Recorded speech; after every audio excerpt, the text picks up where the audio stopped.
Measuring high DC voltage using generating voltmeter.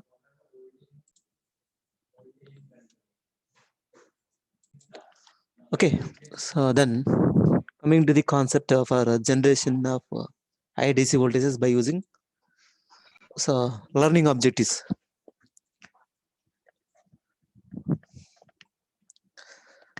First, first we have to discuss principle of operation of generating voltmeter, and then construction and work and circuit operation of a generating voltmeter, and finally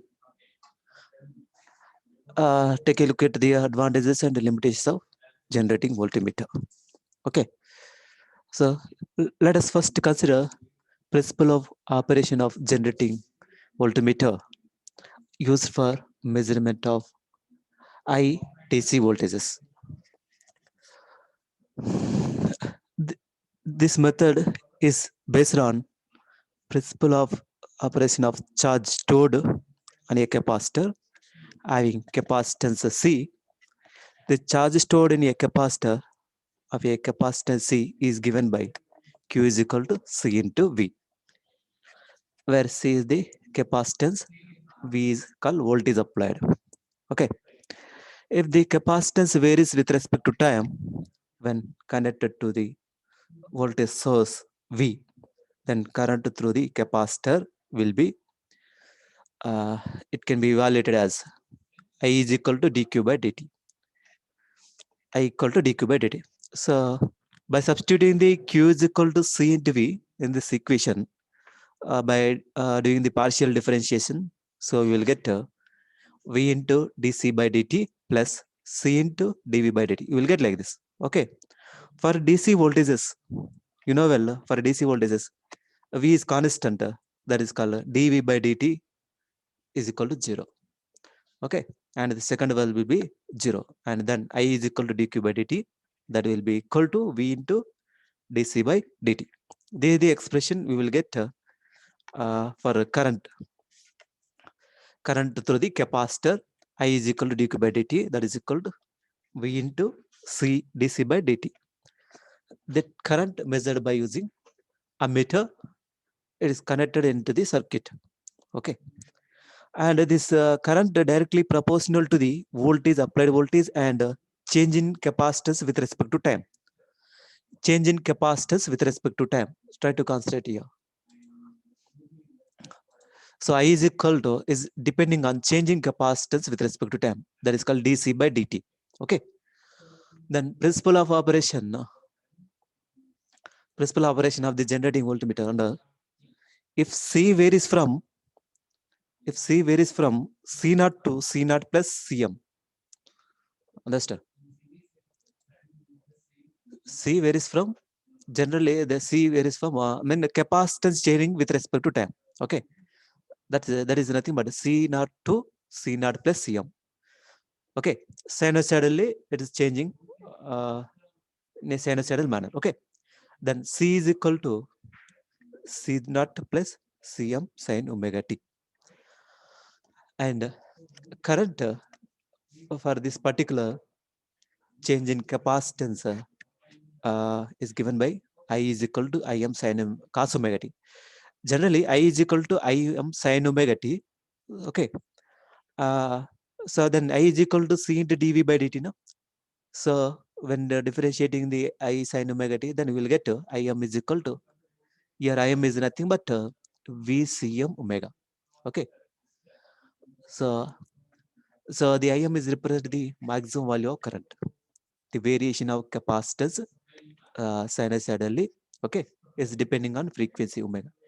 Im is the peak value of current. Okay, the RMS value of current can be found by using this relation V into Cm divided to omega by root 2. So you know well, Vrms is equal to Vm by root 2, Irms is equal to Im by root 2. RMS value of current is equal to, so this Vcm omega by root 2. So this is called Irms. Omega is called angular frequency in radians per second. It's depending on speed of the rotor vanes. Okay, that is equal to 2 pi n divided by 60. So n is called rpm, revolution per minute. For constant angular frequency, the current is directly proportional to the voltage. Understood? For constant angular frequency, the current is directly proportional to the voltage. This current can be measured by using a meter. Okay. So that is a current is changing with respect to changing capacitors. Na? I is equal to C into dV. I is proportional to dC by dt. Okay. So in this generating voltmeter, so in this generating voltmeter, it does not draw any power from the source. Okay. So for measurement of high DC voltages, this is possible if special arrangement as visible here on the top left corner of the circuit diagram. Okay.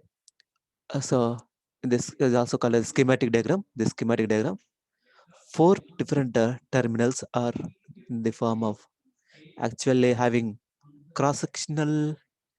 Yeah, it's looking like a cross-sectional S0, S1, S2, S3. So actually, they are looking like a circular disk. Okay, the actual dimensions are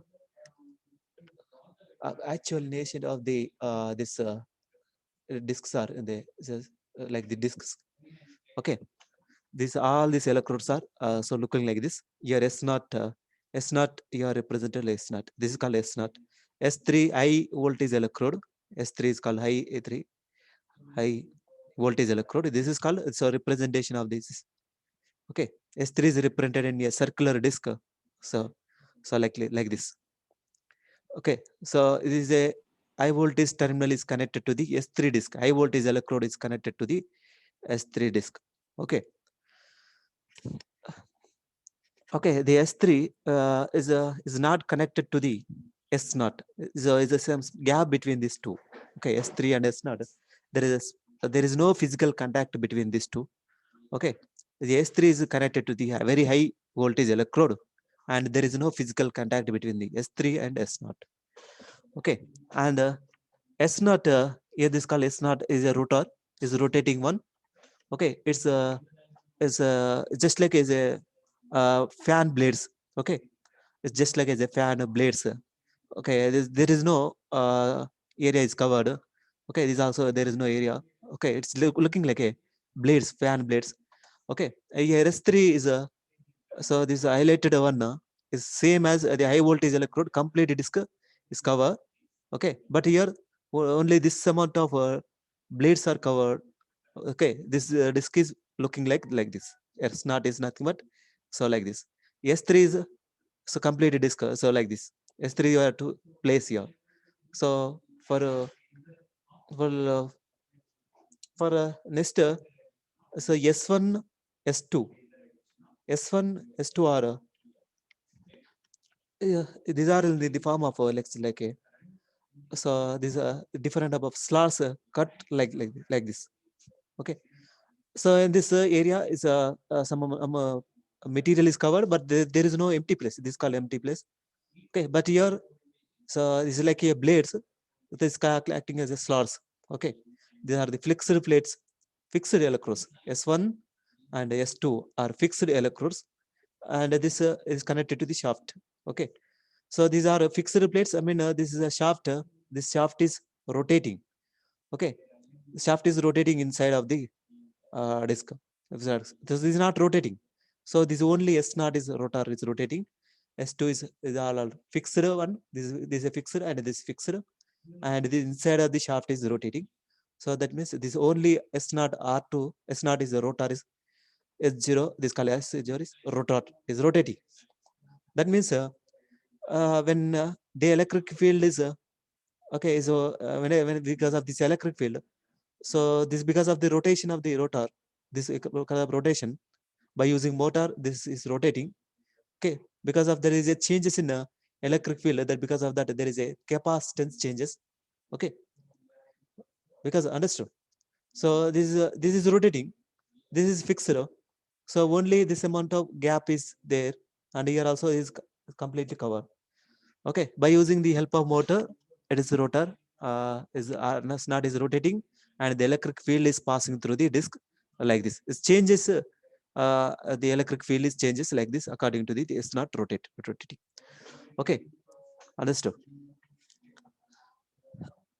And next, a rectifier circuit, which is enable measuring the rectified current induced in the this with the time changing, that is called dc by dt, and this can be small amount of current can be measured by using that current can be I is equal to v into dc by dt. Na? That current I changing with respect to capacitance can be measured by using this. Okay, then rms value of current is equal to v cm omega by root 2, that is equal to I rms. Understood? So the omega is depending on the speed of the motor, and V is applied voltage, Cm is called. This capacitance is changing according to the electric field. So this high voltage electric field is connected.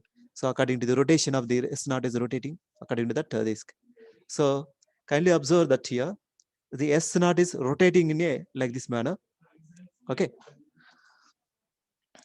So S naught is called rotating support. Okay. The electric field lines are emerging from high voltage electrode S3, which will be cut across the approach. That means cut to the S0 rotor and passing through the S1 and S2 disc. Okay. So based on that, the capacitance, so variable capacitance we can observe on this S1 and S2 electrodes by rotating the S0 S0. Okay, S0 disc is rotating. Okay, so S0 is disc rotating in a like this. So there is a change in capacitance we have to observe.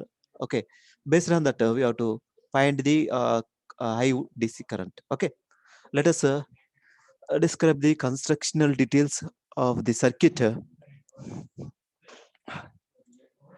So first and more foremost, generating voltmeter used when source loading is prohibited, like in case of Van de Graaff generator, or when direct connected connection to high voltage source is to be avoided. Okay, this is the first one. And the second one, generating voltmeter is a variable capacitor electrostatic voltage generator which generates current proportional to the applied unknown voltages. So the statement gives the clear cut view of operational view of generating voltmeter. Okay, the generator is driven by an external synchronous, that is called motor, external synchronous or constant speed motor.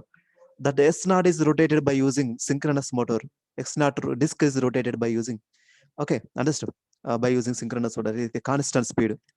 And so it is, does not absorb the power from the measuring voltage source. Okay, the high voltage source is connected to a disk S3, which is kept at the fixed distance on axis of the low voltage electrodes S0, S1, S2. Okay, these are the different type of 4 points based according to construction. And then let us come to the last point for under the constructional of generating voltmeter. The rotor S0 is driven at a constant speed of 1500 RPM. Okay, well, this synchronous machine is rotating at a speed of constant speed, synchronous speed. So that is 1500 RPM and 1800 and 3000 or 3600 RPM, depending upon the requirement. Okay, uh, the voltage to be measured based on that, the speed of the disk is rotating. Okay, depending on construction also, this speed of the synchronous motor is rotating, changing. Okay, the motor vanes of S0 cause periodic change in capacitance between insulated disk S2 and the high voltage electrode S3. It's clear. So let us move the circuit operation of the generating voltmeter. First and more foremost is to understand that circuit operation. Rotation of S0 produces sinusoidal variation in capacitance. AC current proportional to external voltage is generated through a resistance R and rectified and read by moving the coil instrument. That is called moving coil instrument. Understood? So by using moving coil instrument, we have to measure the very that is called DC current. Okay, that is in the range of microamps range. And next, second one, an amplifier is needed if shunt capacitance is large or longer leads are used for connection. Understand? Sometimes this has the connections are so requires shunt capacitance value between the electrodes, and that case the current amplifier is needed. Okay, so the proper amplifier is needed, then only it's possible to measure high voltages. Okay, DC voltages. And third one, this instrument is calibrated using a potential divider or spark gap. Okay, next, so they come to the other side, calibration graphs of generating voltmeter. Okay, there are uh, actually there are two types of generating voltmeter curves. Based on that, the curves we can easily understand the graphs. Okay, first one is a rotating cylinder type, and we have to compare the two types of Van de Graaff generators. Okay, first one is a rotating cylinder type and a rotating vane type. Okay, by observing the rotating cylinder type, in the x-axis, this is the voltage 0, 20, 40, 60, 80, up to maximum 80 kilovolts. Okay, in x-axis, but in y-axis, so maximum current is up to 0 to 10 microamps range only. If you are using a rotating cylinder type generating voltmeter, then coming to the rotating vane type, on the right hand side, this color rotating vane type. This is the range of an x-axis. What is the maximum voltage here? 10 to the power of 6. Okay, so megavolts. This much of volts can be 1 megavolts can be generated measured by using generating voltmeter if you are using as a rotating type. Okay, the range of current is also there's in the range G 10 to the power minus 4 to 100 microamps. This is the range. Okay, so that if you want to measure the high DC voltages, we want to measure the high DC voltages, the rotating vane tab generating voltmeter is very helpful compared to rotating cylinder tab. Because of this rotating cylinder tab, so up to 80 kilovolts, we have to measure DC voltage. High DC voltages can be measured by using rotating 80 cylinder tab. But in a rotating vane tab, generating voltmeter is used to measure 10 to the power of 6 volts. Okay, and also this rotating vane tab is a linear and wider range. So very high voltage range can be measured by using this. And also it is a linear. Okay. So here the 1 volts, 10, 100. So 10 to the power minus 1, minus 2. So this much of microamps. And also is the range from 1, 10, 10 to the power of 2. So linear range can be found by using my generating voltmeter. Understood. So this way we have to measure the high DC voltages by using cylinder type and rotor type. Okay. Then coming to the advantages of this method, and first one is no source loading. Okay, the generating voltmeter uses some amount of power from external source, but here this generating voltmeter is not consuming the any power from the external source. Okay, there is no connection between high voltage electrode and S0, no? The rotating part and a fixed electrode. There is no connection. That's why it is not consuming any power from the source, and no direct connection to the high voltage terminal. I'm already explained. Okay, there is no connection between the high voltage terminal, no direct connection to the high voltage terminal with respect to the high voltage terminal to the rotor.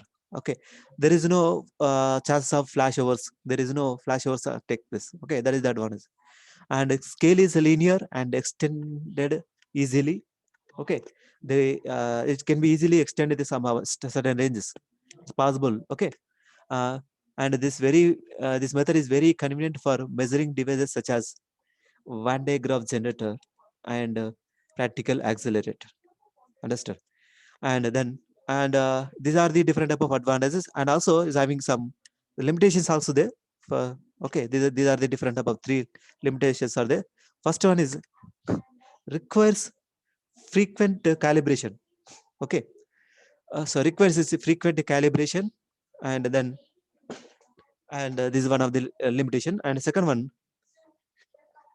and construction requires a careful design due to use of auxiliary devices. Okay, So many auxiliary devices are there. So that's why the construction requires careful design due to use of auxiliary device. And the next third one, calibration is sensitive to any disturbance in position and mounting of electrodes. Okay, S- because of there is a motor, uh, because of there is a rotating part. So any variation, any disturbance, it may cause the errors in the measurement. Okay, calibration is sensitive to any disturbance in position and mounting of electrodes. Okay, so these are the three different type of limitations of generating voltmeter. And the next summary. So, so this is about generating voltmeter. So generating voltmeter used for applications where direct contact with high voltage terminal it's not possible. Understand? Generating voltmeter is used for applications where direct contact with the high voltage terminal is not possible. In that case, the generating voltmeter is used. Okay. Second one, a current proportional to unknown voltage is generated by a variable capacitor electrostatic voltage generator. Understand? A current proportional to unknown voltage I is equal to V into dc by dt. That is called current proportional to the unknown voltage is generated by variable capacitor electrostatic voltage generator. Understood?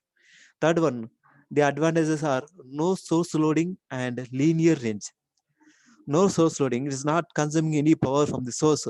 So that's why it is called no source loading. No, there is no effect on loading and linear range. And then last, the main limitation is sensitive okay, so location and mounting. Okay, so this is the about so generating voltmeter. Okay, so I hope you are understood. So generating voltmeter is clear.